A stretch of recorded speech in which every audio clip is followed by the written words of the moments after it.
να πω δύο λογάκια. Καλησπέρα σας.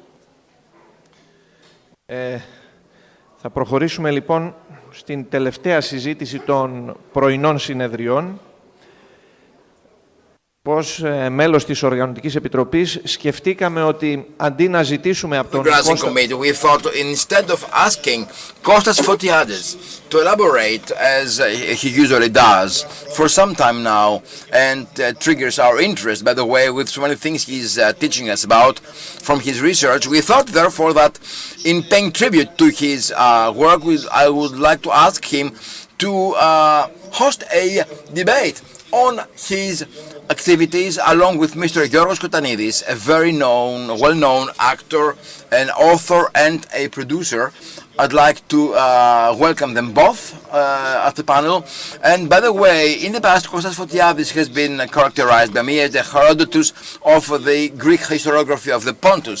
All the more since he has penned hundreds of articles and books, not just in the matter of the genocide of Pontians, but also on issues relevant to the story, the history of Pontus.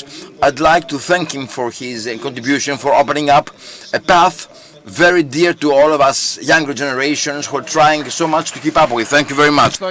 Thank you, myself, dear friend. I would like to express my appreciation to the organizing committee, as well as the young people of the Pan-Pontian Association for having so willingly responded to the call for volunteerism. For the very first time, we're having a very well-organized and very disciplined conference. Mr. Kottanidis needs to switch his microphone on. Microphone, please.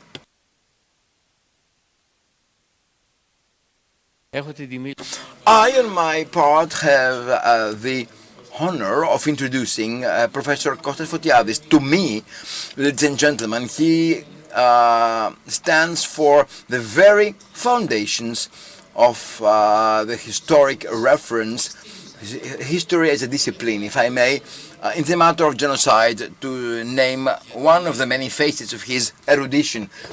This I say because the entire launching, all these narration relies on mnemi, memory, remembrance. This kind of remembrance comprises oral narratives, very important texts, articles, going back to the sources, as well as collecting all this material and systemizing it. Every time I think about the history, not just of genocide, but of Pontus as a whole, Professor Kostas Fotiadis comes quite high and lively in my memory, hence my feeling honored to be talking to him in person. Dear Kostas, you were born in a Pontian village not far from the township of Veria in Macedonia, and you grew up very near the church of Our Lady of Soumela, which is Our Lady at Mount Mela. That is the name, Soumela in Greek. Your father has been a priest at that church. How definitive the role of this church has been in the development of your conscience? Off the microphone again.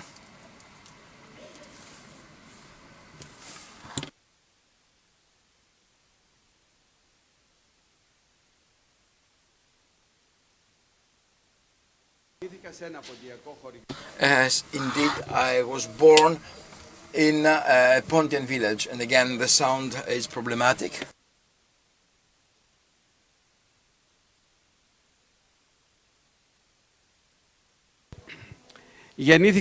I was born in a village of Pontian expats, and I only started learning modern Greek at the primary school. I was even punished twice by a fellow villager and teacher that I will not speak Pontian again. Otherwise, I grew up in the light of Philly Actinides Pontian Association, and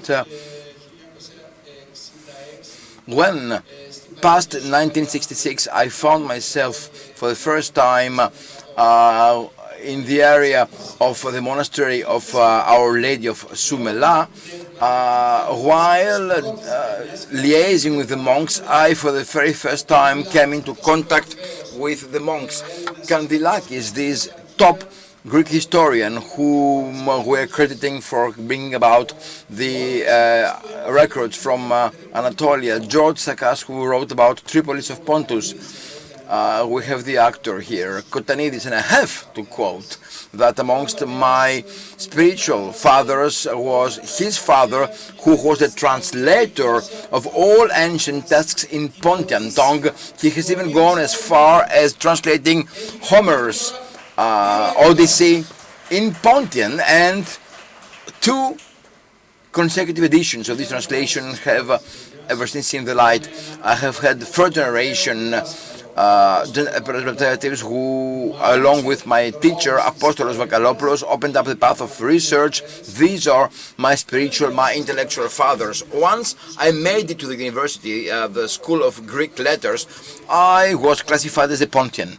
I had no name really, that was my nickname, and Apostolos Vakalopoulos once told me, you are bearing a very serious mission on your shoulders, because you will have to deal with unknown chapters of the story of Pontian Greeks, the crypto-Christians being one such chapter. I was flattered by this, and already in the second year of my studies, I had a first dissertation, a lecture on the crypto-Christians of Pontus, amongst other. It was the dissertation upon which my doctoral paper would be based, and then I was to go to Tübingen in Germany to deal with, amongst others, the chapter of modern history in parallel to other investigation I carried out.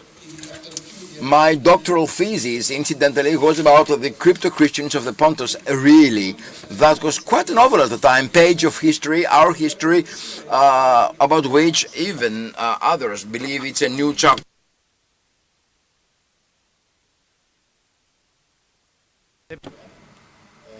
Mr. Kotanides, well, having heard that, I have a first question, dear Kostas. Amongst all these Greeks of Pontus, we had the Ottomans, who occasionally came in trying to exterminate and Islamize. Hence a question. The Ottomans said either you maintain the language or you maintain religions. Those who opted for the religion had to speak Turkish. There again, there are testimonies about thousands of people who saw their tongue being cut out, slashed out by the Ottomans. These may be barbaric acts of the past. I believe your original dissertation, as well as the perspective underneath it, are about highlighting all those crimes, but essentially, what other perspectives would you suggest we perceive about these people living around Trabzon and Samsus, people who are speaking Pontian, whether they like it or not? They're also dancing Pontian, by the way. The answer, in so doing, the Ottoman Empire tried to either Islamize and Turkify or alienate the Greek populations. It was either tongue or religion. They were unable to do that through religion, because even the Turkish-speaking populations in Bafra, in Samsus, to name but a few of the Nazir Köprü zone, maintained their confession and even their national origin. Whereas in other areas, there has been a swapping of religion as a way to Islamize without losing national conscience. They did not forego their national conscience. So in 1911, when the Greek Ministry of Foreign Affairs tried to make an inventory, a census of Greeks of the Pontus, the outcome is that a detailed investigation carried out through the churches, it was impossible for Greece to carry out a census in the historic zone of Pontus, but in the records of the Ministry of Foreign Affairs of Greece, as well as in the records of the Patriarchate in Constantinople, there is a detailed report suggesting that in 1913 there are 700,000 Greek and Turkish-speaking Greek Orthodox Christians, 190,000 Pontian-speaking Muslims, nurturing Greek Hellenic conscience, and 43 crypto-Christians. Greek-speaking Muslims having Greek national conscience, and because the swapping of populations, the exchange of populations happened on the basis of religion, they had to stay in Turkey. They forever remained in the area of Asia Minor. So I have to say here that if in the beginning of the 20th century there were some 4 million Orthodox people living, Muslims were somewhere in the region of 7 to 8 million. Today there is a multiplication by 10 and more of this population. Question: whatever happened to the Pontian-speaking Muslims having nurtured the Greek national conscience and the crypto-Christians? Then we go above 2.5 million people. We have Tamer Chirengir with us, Vasilis Yailali. They were put to prison precisely because of their nurturing a Greek national conscience. They will themselves be speaking about it. You'll have a first-hand testimony. Past 1990, this far I can tell you, by then no more persecutions were carried out against Pontian language, and slowly but steadily even Pontian music was tolerated. We see that in Pontus there is a rebirth, revival of Pontian music with Pontian songs, and as we speak, all eponymous Pontian singers are singing in Pontian our songs, and indeed have been preserving through their song and tongue our historic memory. Mr. Kotανίδης, let me go to another personality of sorts of Pontian Greek community, Michalis Karalambidis. I know you have been having a common course and you worked a lot on the launching of the effort towards the acknowledgement of genocide. Please elaborate on that. Mr. Fotiadis, back in 1988 I met Michalis Karalambidis. Ever since we have been joining forces leading to the authorship of a book on the right to memory of the Pontian Greek community. This is historic, because immediately after that, as of the second international conference, the very first announcement in the matter of genocide of Greeks of the Pontus came from me, whereas Michalis Karalambidis at the time spoke about the establishment of the 19th of May as the day of commemoration of the genocide of the Greeks of the Pontus. When was that?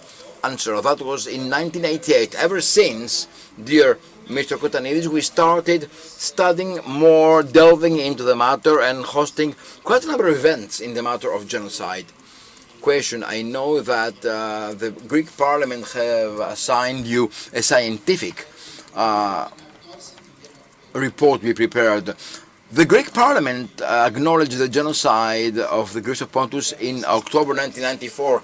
Immediately afterwards was there prepared an effort that led to the investigation to the matter. 1996 to be specific, I was entrusted with the task of taking the floor the 20th of May 1996. It was back then that the president of the speaker of the Hellenic Parliament asked myself and Mr. Karalambidis to collect all documents corroborating the perpetration of the crime of genocide, and a little bit later, only a few years after that, despite the lack of personal time, and although from the onset I refused to be redeemed the expense that was to be paid by the Parliament, I said we Pontians will be paying for it, provided the Parliament undertakes the edition of these books. This is how we eventually went ahead, and within a short period of time, as many as 14 volumes in the matter of the genocide against the Greek population of the Pontus were prepared. Later on, the Greek Parliament only financed one volume, but there was a 6-member scientific committee established for the preparation of all 14 of them, including historians and documentalists, and they all approved unanimously this investigation, which is how, back in 2004, the Greek Parliament, under Speaker Kaklamanis, edited this edition, and there was a promise that this book would be translated in 6 languages, which indeed happened in all 6 of the languages committed. Still, I made a mistake. After that, I included the Turkish translation, and then I realized we should have addressed ourselves to our brothers living in Turkey. They themselves should become aware of the genocide, and I was compelled in the end to ask for a translation in Turkish. Attila Tügan undertook that under a preface of a very sage academician, Said Tsetinoglu, who incidentally was invited by the Pan-Pontian Association to speak to us on 19th of May. This book has been going about in Turkey, but you see, in Turkey, by the time the whole thing became known, a paramilitary union decided that a letter should be sent to Erdogan, and they said that this should immediately be prohibited, and those who are implicated in the edition should be persecuted and banned from Turkey. Indeed, it still is on, you know. Most of the bookstores in Turkey have been terrorized and intimidated. There were paramilitary people and Erdoganists who and Kemalists who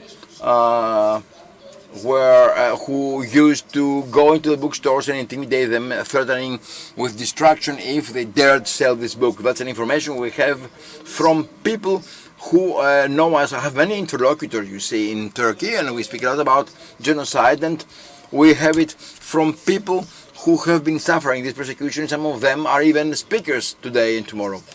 Kotανίδης, a question. Since we're talking books, do you believe these books have been quite well promoted to bring about the appeal they deserve when it comes to genocide? Are they sufficient to enlighten people in Athens, in Greece? Are they sufficient to make the international community aware, including Turkey? You, as you very well said, Turkey needs to know, the world needs to know. So, do they suffice for us to know what happened then? How about the historic memory? And I will have a sequel question once you answer that. Answer, I can tell you that much. The first edition of that book of the Parliament was exhausted within months. And I received a letter from the speaker who said there was an exhaustion of the first edition. We would like to repeat this edition, and indeed it will be hard covered this time and in higher quality paper. But what I would like you to do is to concede the rights to the edition for 10 years. And my answer was to that speaker at the time, Mr. Kaklamanis, Mr. Speaker, I will be very happy to concede to the Greek Parliament, the House of Parliamentarism and Democracy, my royalties for this edition and the translation, not just for 10 years, but for life. Unfortunately, things changed. There was no second edition. Incidentally, Savas Anastasiadis took the floor about a Turkophobia. I will be even harsher. I would go as far as saying that there is a passion about and awe about Turkey in the Greek Parliament, which was the reason why for so many years it took us so long to edit this book. And it suffices to mention two typical examples. One comes from 1954. It was a time when the Greek Ministry of Education sent out a circular to all schools informing people back in 1954, remembering that in 1952 both countries, Turkey and Greece, joined NATO. They're asking us to somehow refrain from mentioning facts associated to the 25th of March, and to not remember what happened between Turks and Greeks. The document sent out to the inspectors was no hatred should be fostered vis-à-vis the Turkish people, so that the cultural ideals in defense of which the Greek people have been struggling should be preserved. Only 1 year later, the September events took place, and that was a death sentence for the Greeks of Constantinople, and you know what followed.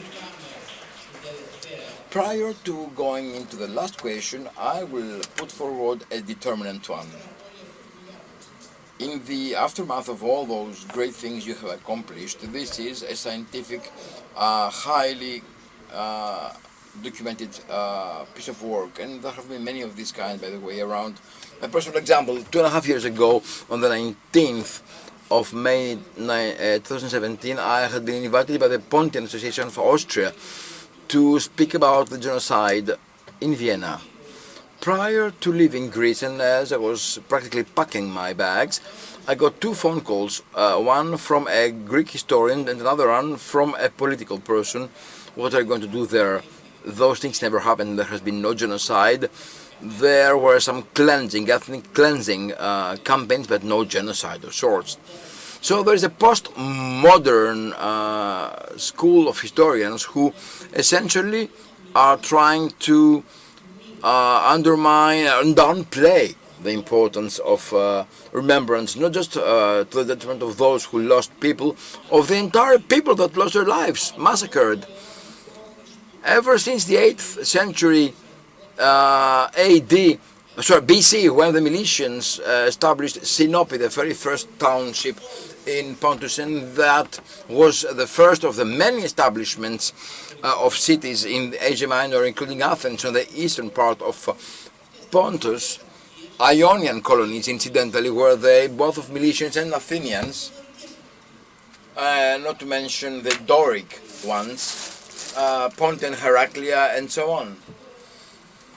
With this in the back of our mind, I can tell you this much: for 2,700 years, there has been this population thriving and even benefiting the remote zones of what used to be Imperial Russia and then Russia.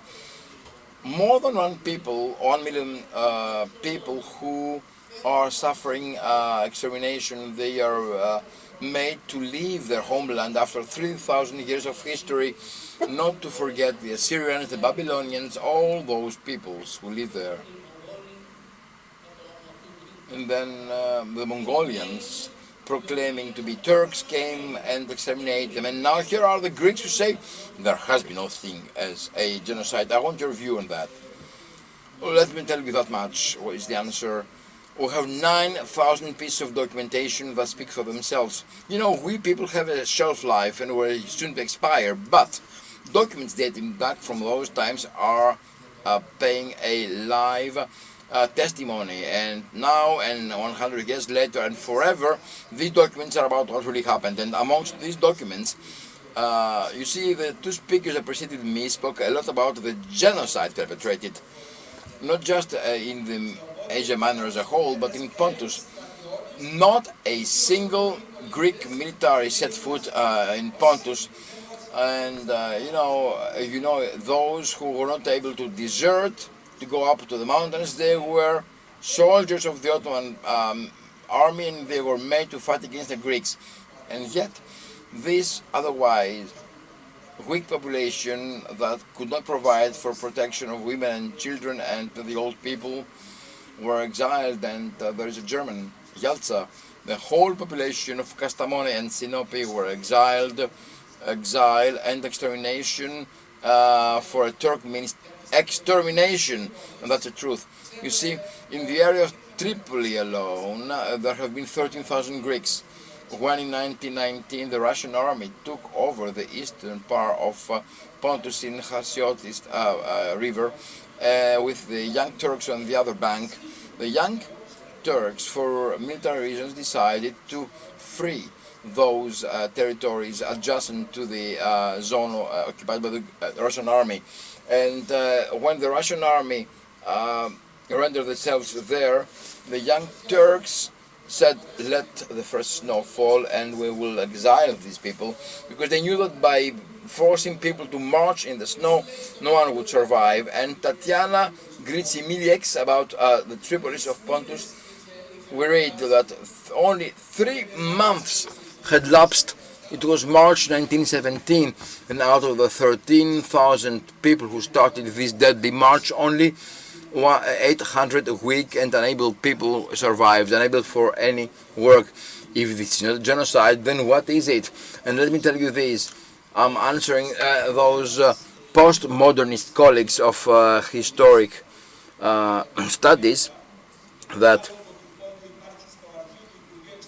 there are documents. If Mrs. Rabusi refuses, there has been Zalangos in Epirus, the sacrifice of Epirus women. There have been such things, and extermination, never mind some leftist deputies in the Greek parliament having somehow downplayed it. In Arochan and everywhere, you know, Christoforidis, people know of him.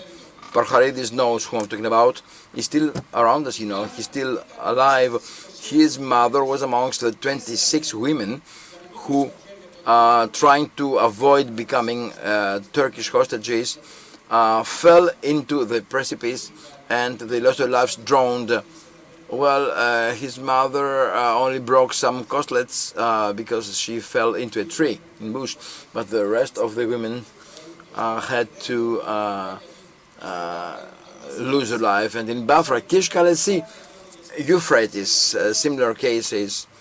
And you see, if anything, through this conference we are enriching our knowledge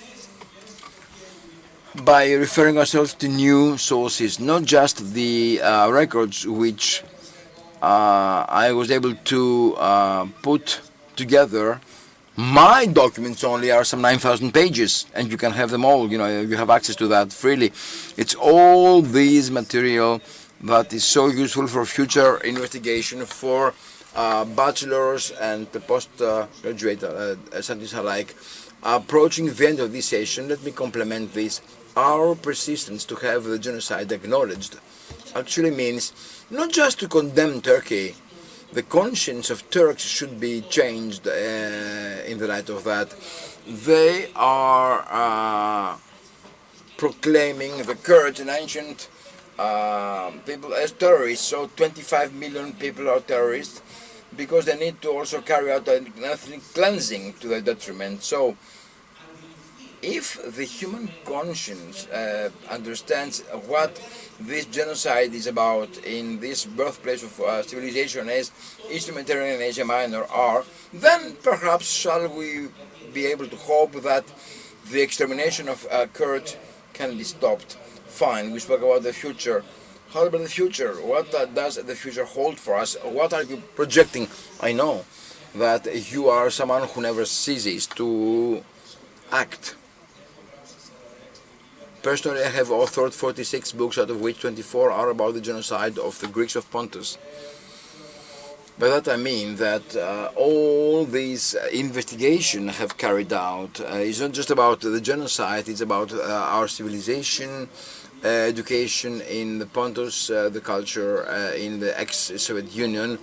What about the chapter of the Greek-speaking Muslims that is very critical, and we need to highlight it, bring it up. We have a duty as a government to do so. We have brothers there, and there are people who are fond of the Turkish people. A good part of this population are flesh of our flesh, the fruit of the same tree. I know Tamer Chiringi will say there have been carried out investigation. 2,000 people were DNA donors. Only one was found at a 4% Altaic Turkish Mongolian blood. This is so telling, because you see, in Pontus, when I went there in 1986 and asked a woman in Pontian, will you be giving me your daughter? She said, of course I will give it to her, not to a Turk. See how our faces look alike. This I have recorded in a videotape, this and many other documents. What are my future projects? vis-à-vis the pluridisciplinary exhibitions you have been hosting. Yes, indeed, both in Ukraine, Russia, and in the US, and most above all in Greece. And with the latest exhibition having been hosted in 2018 at the kiosk number 2 of the Thessaloniki Trade Fair, over a 2,000 square meter area, there is a request for the establishment of a Pontian Research Center, Documentation and Museum to be hosting as many as 35,000 volumes of books, thousands of documents, texts and maps dating back in the 17th century, engravings and etchings. All this material I will be providing for free to whoever is willing to donate the premises and at least undertake a minimum 5-year worth of expenses for the running of the museum, which is an appeal to people of the Pontus who might be able to afford to contribute to this major gesture that needs to be taken for the future. I would like to thank Mr. Fotιάδης, as I should. I would also like,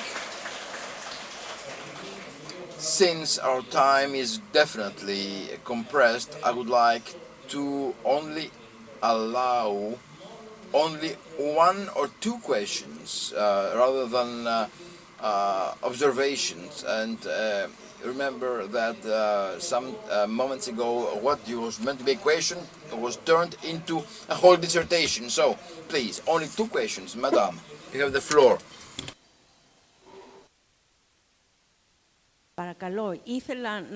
Thank you very much. I would like to ask the professor, what is it that makes a difference between the Pontian genocide and not about genocides having happened in Asia Minor in general, in Thrace and along the coast? What is it that differentiates these events? You see, there is some kind of discord amongst Asian Minor descendants. Answer: I know, my dear friend, that many Asian Minor people are bearing grudge against me because I speak too much about the Pontian genocide. Because you see, in Pontus, not a single military person set foot, and because in Pontus there was a genocide up at 100%. In Yugoslavia, we're not speaking about genocide having happened throughout the territory, it's only Srebrenica.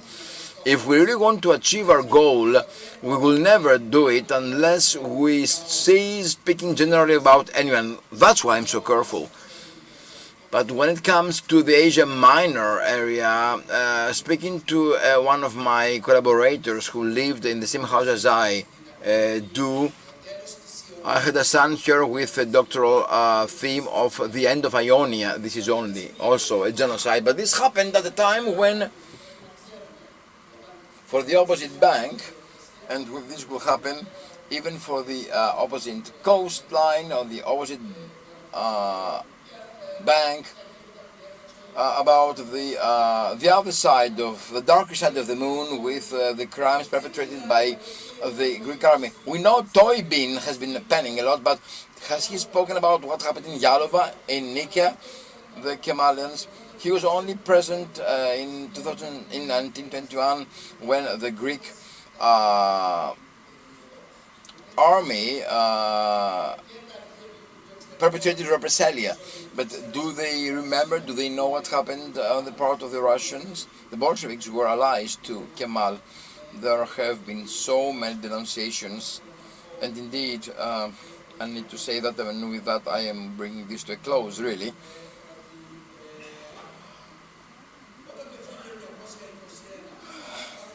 When back in 1921 there have been so many denunciations about the crimes perpetrated throughout Asia Minor by the Kemalists to the detriment of Christians. At the same time, the Kemalists have been sending out documents about crimes perpetrated by the Greek army. The High Commissioner of France and the Great Britain in Constantinople suggested that an investigation committee be set up to be chaired by someone from America. This would be a top-ranking erudite dealing in the domain of human rights rather than be accused of having one of our own chairing this commission, and that commission might help moderate this criminal activity. At the time, a letter was sent to the Minister of Foreign Affairs of the United States named Hughes, and he was asked to propose a person. Well, Hughes, after reading through that letter and the memorandum, is known to have penned 8 pages of a letter, still available in the records of the US government, saying, amongst other, unless, and I think it pays to read an excerpt, and already I'm closing after that, unless we take part in this commission as proposed, we will be insulting, and I'm reading into the text, we will be insulting a major part of Americans that take so high an interest in Christians living in Anatolia. It would be very difficult to explain satisfactorily to those people why we declined, all the more since we were asked nothing more than to participate in order to elucidate the events. Will the accusation be believed that was only by fearing the difficulties that were refrained? It will be more difficult to explain this attitude if we are so close to protecting our commercial interests in the Near East, and it will be purported that we were advocates of the American interest in oil that in Christian lives. 100 years later, in that same area, once again, its interest in oil rather than in Christian lives that we see has been triggering this vampirism in Syria and elsewhere. And the very last question allowed by Mr. Kotανίδης.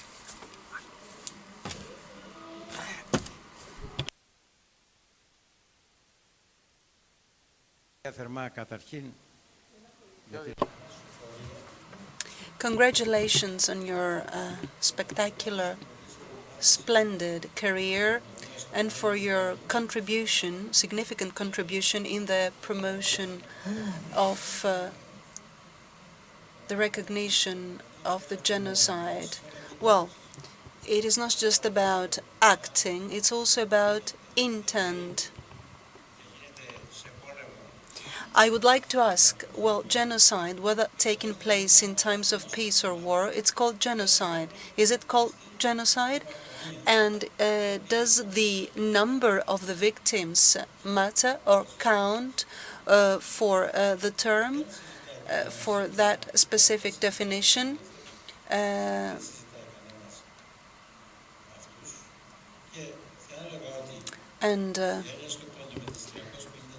the Pontic Greeks and the Greeks of the Asia Minor and Thrace, amounting to 1,200,000, well, maybe they should all join forces in order to achieve a better result in terms of recognition.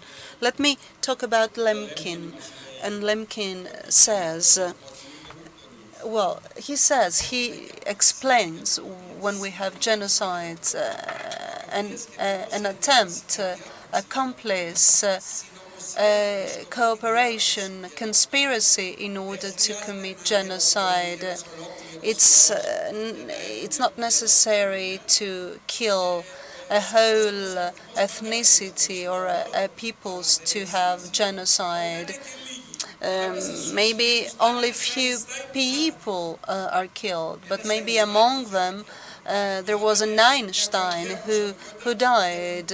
An important personality, an important figure for the world. So it is not a matter of numbers or dimensions or percentages.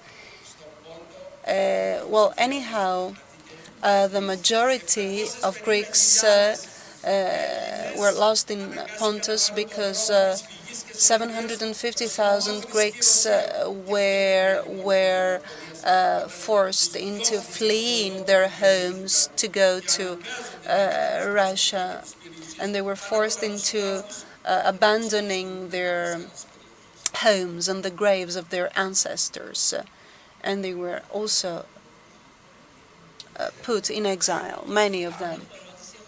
I don't have a question. I would like to ask Mr. Kostas Fotiadis I mean, I wasn't covered by your answer to Mr. Parcharidis. I think you need to clear this aspect because you're creating problems to us, to our work. I live in Germany.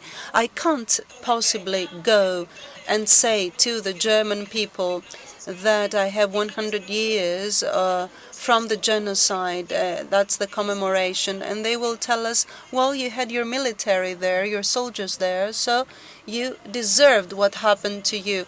The lady is on and off the microphone, unfortunately. Anyway, I don't want your answer now. You can tell me later. But this issue has not yet been clarified. I live in Germany. I talk about Germany, so we need to absolutely, totally clarify certain things. 1, 2, 3.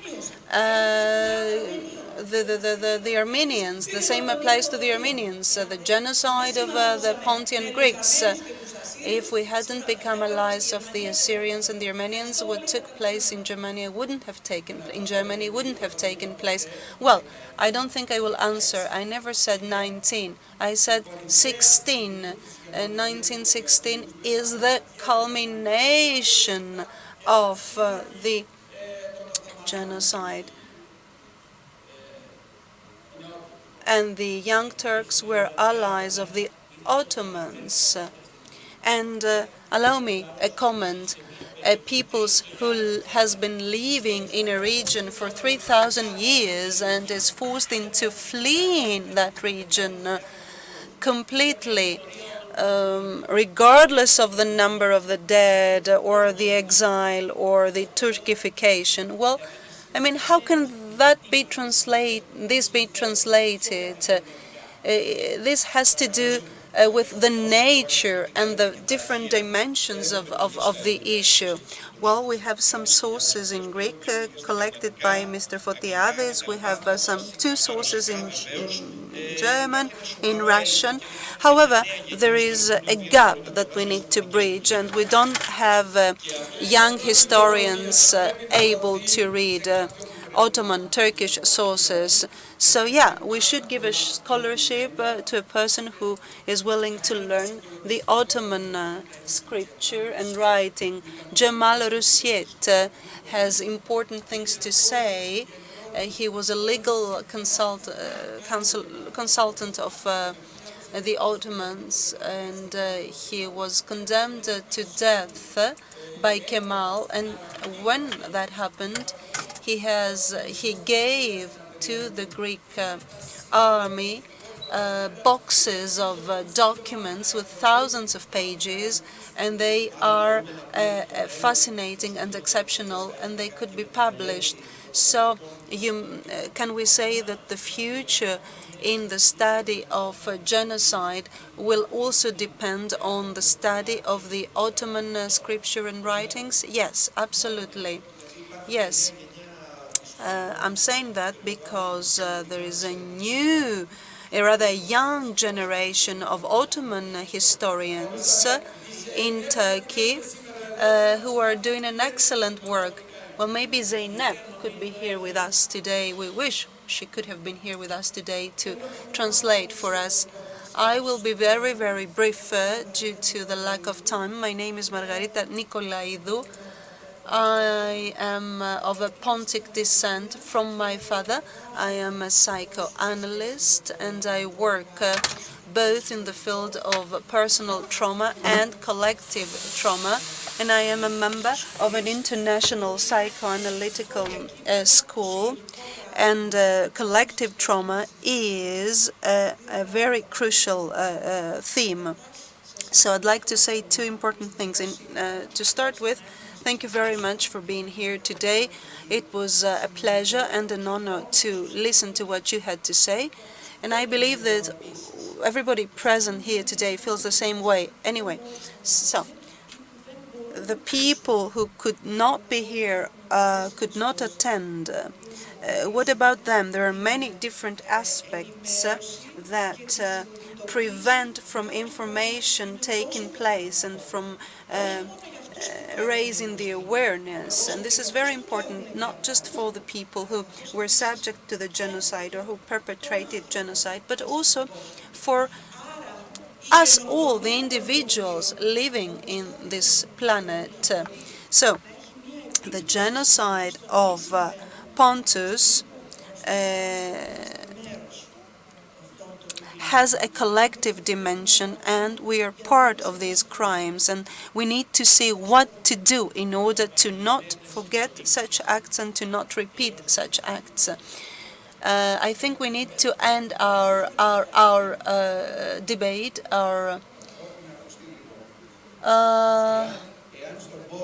well, if what happened in Pontus happened from 1916 to 1920, I believe that Mr. Fotiadis is among the most competent people to say certain things. In 1914, Eastern Anatolia and the Ionia, they became empty, actually, because many people were sent away. In order to succeed globally, we have to talk about a single unitary genocide. Well, the Pontic Greeks were the first, but